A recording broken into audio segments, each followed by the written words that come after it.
बाकी रहा कि हम लोग मजबूती से महागठबंधन में साथ हैं और आगे 2020 तक। अच्छा, वीआईपी के बहुत ऐसे भी मतलब हैं आपके कार्यकर्ता जो आपके उप मुख्यमंत्री में आपका नाम शामिल कर रहे हैं।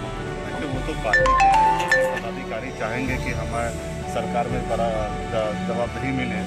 रहा कि ये सारी चीज़ें महागठबंधन का विषय है और महागठबंधन के प्लेटफॉर्म पर सब चीज़ें डिसीजन लिया जाएगा। रहा कि पार्टी तो हर पार्टी के लोग चाहेंगे कि हमारे पार्टी को बड़ी बिहार की जवाबदेही हमें मिले, तो खैर वो पार्टी का सीटें तय हो चुकी हैं। हाँ, ऑलमोस्ट हमारी सीटें तय हैं। क्या आप कुछ निर्देश वो देना चाहेंगे? सब बाद में बताएंगे आप लोगों को।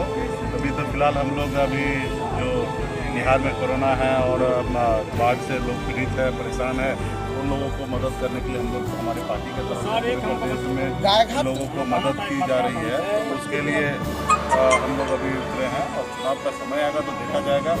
और अभी तो फिलहाल हम लोगों को मदद कर रहे हैं। पार्टी के लोग हैं, पार्टी के लोग ही चुनाव लड़ेंगे ना। बाहर से तो क्या लगता है वीआईपी विदेश में है से तो हम नहीं लाएंगे आदमी को। वहाँ